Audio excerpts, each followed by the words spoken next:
Bonjour, ici Sébastien Wart, directeur à l'enseignement au Collège Saint-Paul. Donc, dans cette très courte vidéo, je vais tout simplement vous montrer les différentes applications qui sont possibles d'utiliser avec la suite Office 365, donc qui est la suite en ligne, ainsi que les applications iPad. Donc là, je vais vous montrer les applications iPad qui sont disponibles et que vous pouvez utiliser.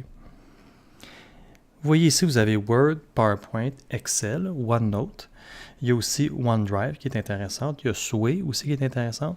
Là, je vais juste vous les montrer. Il y a l'application Classroom qui existe aussi, que je vais faire une vidéo juste pour Classroom pour éventuellement, quand il y a des enseignants qui vont vouloir commencer à l'utiliser et tout. C'est une application qui permet, ils vont pouvoir vous envoyer des devoirs puis les compléter et tout.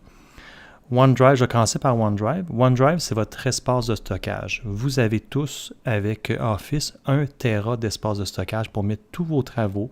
Donc, il n'y a plus aucune problématique. Et ce qui est intéressant avec OneDrive, c'est que tous vos documents vont être faits connectés à votre compte. Donc, si j'appuie sur OneDrive, là, vous voyez, moi, le mien est déjà configuré. J'ai créé différents dossiers et tout. Donc, c'est dans ça que vous pouvez organiser vos dossiers. Mais je vais surtout vous montrer dans Word, comment ça fonctionne, la connexion du compte. Donc, quand vous ouvrez pour la première fois votre application Word, vous allez devoir vous connecter avec votre compte du collège. Donc, si j'appuie sur « Se connecter », là, je vais connecter mon compte du collège. Vous allez remarquer quand vous allez avoir mis votre adresse. Moi, je mets mon adresse d'enseignant, donc de membre du personnel du collège. Vous, ça va être collège-saint-paul.ca. Donc, c'est votre même adresse que les services Google. Dans mon cas, il va toujours vous ouvrir une fenêtre comme ça ici. C'est marqué « Compte professionnel ou scolaire ». Donc, c'est important. Il y a peut-être des gens qui se sont déjà créés des comptes personnels avec leur adresse du collège. Donc, ça va être important de distinguer les deux. Donc, si vous voulez que ça communique bien avec les autres élèves, c'est toujours important d'utiliser le compte professionnel. Une fois que vous êtes connecté, vous allez voir que les emplacements où vous pouvez sauvegarder vos documents, il n'y a pas seulement l'iPad, mais vous allez avoir OneDrive Collège Saint-Paul. Donc ça, c'est important. C'est-à-dire qu'à l'avenir, tout ce que vous allez faire, idéalement, va être dans le OneDrive Collège Saint-Paul.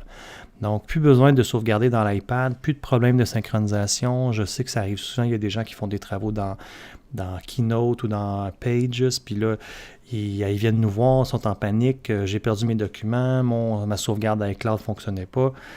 Avec l'iPad, et si vous faites la sauvegarde avec le iCloud de Apple, vous avez juste 5 gigs, c'est minuscule, c'est un gros problème la sauvegarde. Là maintenant, en faisant vos travaux dans Word et dans PowerPoint, vous n'avez plus aucun problème, vous n'avez plus à vous soucier de la sauvegarde puisque vous avez 1 Tera. C'est comme 1000 gigs, vous passez de 5 gigs à 1000. Donc là, on parle d'une énorme différence.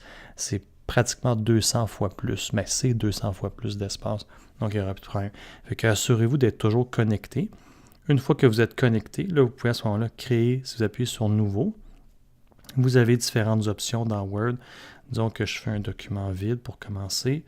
Et là, je peux travailler dans Word. Vous remarquerez ici que la petite section qui permet d'enregistrer, l'enregistrement est automatique. Et vous pouvez même changer le nom de votre document. Vous pouvez lui donner un nom. Je vais l'appeler « Test ». Donc, je l'enregistre. Et là, mon document « Test » s'enregistre automatiquement dans mon espace OneDrive. Je vais faire une autre vidéo sur Word, sur les autres applications aussi PowerPoint, mais pour l'instant, je voulais juste vous montrer que vos comptes doivent être connectés. Là, vous voyez mes activités récentes. J'ai ici mon test qui est là. Si je retourne à mon compte, vous voyez ici que j'ai mon compte qui est connecté. Et si je vais dans « Ouvrir », j'ai ici à ce moment-là mon espace du collège. Je pourrais enregistrer sur l'iPad, mais ce n'est pas conseillé. Je vous conseille de tout le temps enregistrer dans votre OneDrive.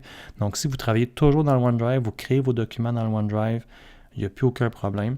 Et autre chose que je voulais vous montrer, si je ferme Word et que je vais dans l'application OneDrive, vous voyez le document test que je viens juste de créer vient d'apparaître ici, c'est-à-dire qu'il est dans mon espace de stockage. Et là, je pourrais le placer à une autre place, je peux me faire des dossiers et tout. Donc, vous pouvez travailler dans OneDrive, qui est votre espace de stockage, pour organiser vos choses. Et ensuite, quand vous créez, donc si je reviens dans Word, et quand vous créez un nouveau, vous pouvez à ce moment-là l'enregistrer dans le bon dossier.